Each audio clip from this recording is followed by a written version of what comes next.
Salam budaya, perkenalkan nama saya Habibatul Zakiyah. Pagi ini berkesempatan untuk mereportase yaitu buruh tani termuda di Desa Bumiharjo. Yuk mari kita bertemu dengan Pak Yudi.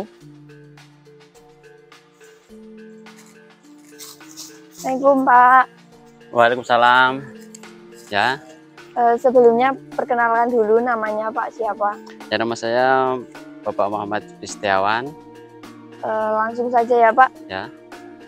Pekerjaannya ini kan buruh tani ya. Ya. Ini dulunya pekerjaannya apa ya Pak?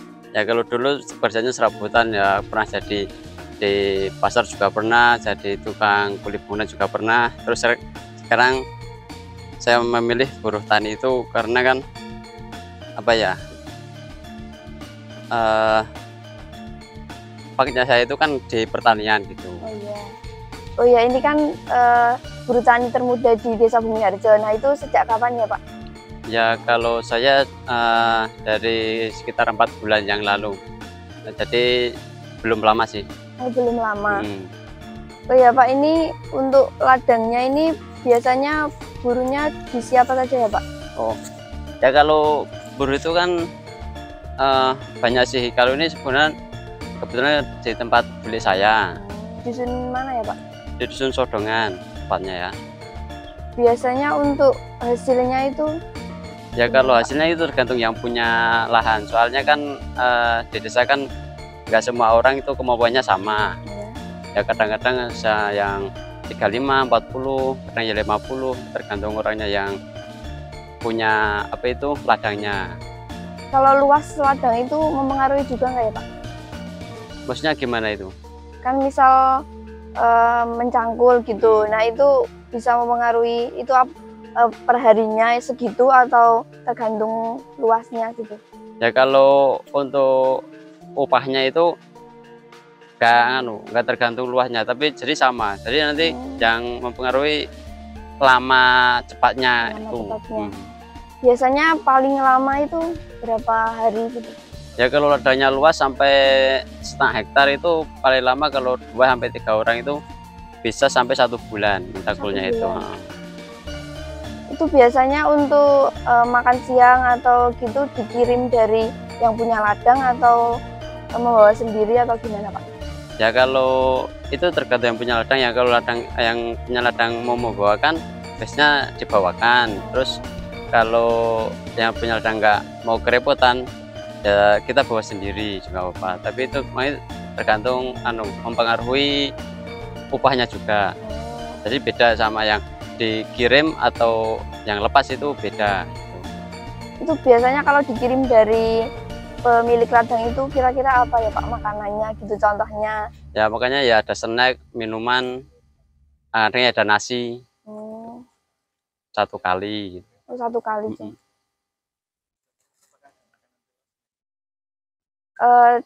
Contoh snacknya itu apa ya Pak? Apakah ada ya, telo atau? Ya, kadang ada apa itu ya, kayak ketela itu cuma dibuat ketuk, buat apa itu unde-unde, apa itu dulu itu yang ada dalamnya ada gulanya, itu gula merahnya itu tapi malah senang biasanya kalau dikirim kayak gitu, daripada dikirim snack yang olahan dari apa itu, dari gandum kah, dari lainnya gitu.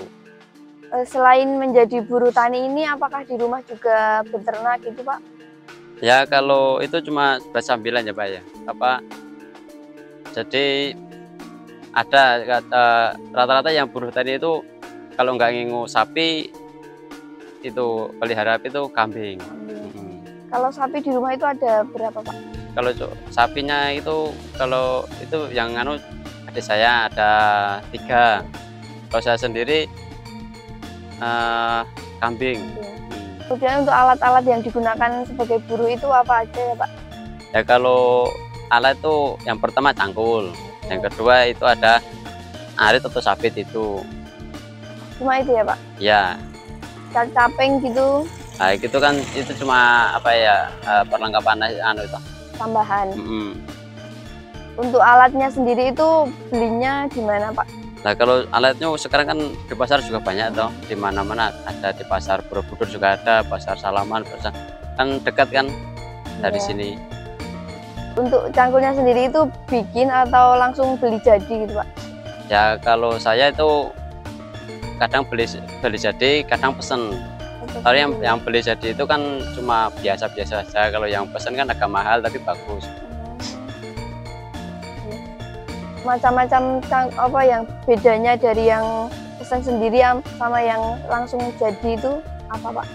Itu bedanya kan kualitas ketajamannya. Ketajamannya kan kalau sini biasanya kan orang biasanya pakai yang dari dusun Pasean, kalau enggak dari dusun Gunung Lemah gitu. Kalau yang beli kan cuma ya dari Wonosobo ada, dari Salaman ada, dari mana itu, dari sini juga ada gitu. Kalau pesen itu biasanya membutuhkan waktu berapa lama Pak? Kalau pesen itu nggak ditentuin apa itu lamanya, soalnya kan tergantung bahannya. Kalau bahannya itu gampang ya 2 minggu, paling cepat itu 2 minggu jadi. Kalau enggak sampai berbulan-bulan gitu. Untuk jenis-jenis pacul sendiri itu ada apa aja Pak? Ya kalau kan ada cangkul besar, ada apa itu cangkul yang kecil buat maupun di apa itu di padi itu ada. Ya banyak sih kalau Kalau untuk yang ladang ini Pak, itu menggunakan cangkul yang seperti apa? ya kalau ini cangkul biasa, yang biasanya gitu cangkulnya yang apa itu Besar itu. besar, yang kalau buat setelannya buat yang cegah gitu, tapi agak tinggi, gagangnya itu agak tinggi. Tapi kalau ada pendek nanti tidak bisa dalam cangkulnya. Berarti yang kalau gagangnya panjang itu malah bisa dalam. Oh, yang agak ditinggikan gitu. Iya. Kenapa ya Bapak ini bisa dibilang buruh tani termuda di Desa Bumiharjo? Apa?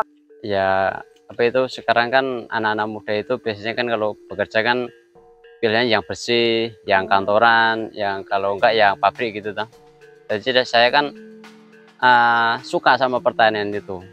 Jadi kan saya di samping buruh juga saya nanam sendiri gitu. Jadi kalau pagi buruh apa itu di tempat orang-orang, tapi nanti kalau habis zuhur itu biasanya cari pakan ternak sama ngerjain yang punya sendiri gitu. Kendala dari menjadi buruh tani itu sendiri apa Pak? Ya kalau kendalanya itu hampir nggak ada ya sih ya. Tapi kalau pas kemarau ya gitu biasanya nggak ada orang yang istilah itu mempekerjakan gitu. Iya. Soalnya kan di sini dari pengairannya kurang bagus gitu. Jadi kalau di sini cuma musim penghujanan saja kalau bisa tanam-tanam gini. Kalau kemarau gitu cuma bisa nanam singkong kayak gini bisa gitu. Kalau untuk komoditas tanaman yang ditanam Bapak sendiri itu apa aja Pak? Biasanya? Kalau saya biasanya nanamnya ya saya itu biasanya sayur itu kayak ada cabai, terong, kayak tomat gitu, kacang panjang, buncis juga ada gitu. Jadi untuk buahnya itu pepaya. Soalnya kalau di sini kalau untuk tanaman yang selain itu kurang cocok tanahnya gitu. Nah, apakah Bapak ini pernah mendapatkan misal lahannya itu susah untuk dilakukan pencangkulan gitu Pak? Ya pernah sih, itu kemarin tuh pas puasa gitu. Itu tadi tanahnya itu agak lengket, lempung kayak gini, katakannya lempung gitu. Jadi kalau kena air di cangkulnya itu lengket. Jadi kalau dicangkul nggak bisa lepas gitu. Nah itu membutuhkan waktu yang lama. Gitu. Itu untuk solusinya gimana Pak? Nah itu tergantung cangkulnya juga pengaruh. Oh pengaruh juga. Kualitas cangkul, kalau cangkulnya yang bagus itu bisa lepas, kalau enggak ya apa itu lengket terus di cangkulnya situ. Jadi berat toh. Untuk Bapak sendiri biasa pernah menanam singkong atau enggak? Ya pernah, itu biasanya kalau singkong itu cuma buat selingan. Jadi kalau sudah sayur 2 kali 2 musim terus saya tanamin singkong. Kalau enggak di bawah-bawah kayak situ kan itu ada pepaya gitu, itu sudah saya tanamin singkong juga situ. Jadi nanti pepaya habis singkongnya besar gitu. Untuk teknik pemaculan sendiri, pencangkulan sendiri itu apakah ada perbedaan ya Pak? Misal singkong terus sayur-sayuran gitu. Ya gitu hampir sama sih, nyangkulnya itu hampir sama, tapi untuk pembuatan lahannya itu yang berbeda. Kalau untuk teknik caranya sama, tapi untuk pembuatan lahan itu ada yang kayak gini, ini kan cuma satu-satu apa ditinggikan gini, ada yang rata itu ada, tapi kalau untuk cabai itu kan lebih besar lagi gitu. Ya cuma itu sih perbedaannya, ada yang tekniknya sama saja. Berarti untuk singkong ini lebih ke ditinggikan gitu ya Pak? Ya kalau yang bagus yang ditinggikan, soalnya kan singkong itu kalau nanti ada hujan-hujan terus biasanya kan busuk kalau apa itu terlalu rendah gitu. Ini Bapak sendiri kan udah dikatakan buruh tani termuda di Desa Bumiharjo. Nah, apakah sudah punya istri atau belum? Ya alhamdulillah sudah. Nah, itu untuk kegiatan istri sendiri itu apa Pak? Ya, kalau istri cuma ibu rumah tangga saja. Ibu rumah tangga. Nggak membantu di petani itu enggak? Ya biasanya kalau dulu kan ini cuma apa itu baru punya anak kecil kan. Kalau dulu itu ikuti pertokoan. Oh, pertokoan. Untuk penanaman singkong nih Pak, apakah sebelum dilakukan penanaman ini apa ada ritual terlebih dahulu Pak? Atau selamatan atau apa? Kalau singkong biasanya nggak ada, biasanya langsung saja. Itu yang penting kita kan doa sendiri aja, langsung tanam bisa. Untuk upah buruh tani harian ini kira-kira berapa ya Pak biasanya? Kalau rata-rata itu kalau sekarang itu 50. Nah, untuk harapan Bapak sendiri ke depannya untuk buruh tani gitu apa Pak? Ya kalau apa itu untuk buruh tani itu kan kalau upah segitu sekitar 50-an, rata-rata 50-an itu kalau untuk kehidupan sehari-hari, kalau udah yang berumah tangga nggak bisa tercukupi gitu kalau kita nggak sambil kerja yang lain gitu. Untuk harapannya ya kalau bisa agak ditambah sedikit lah untuk istilahnya itu biar cukup untuk keseharian keluarga gitu.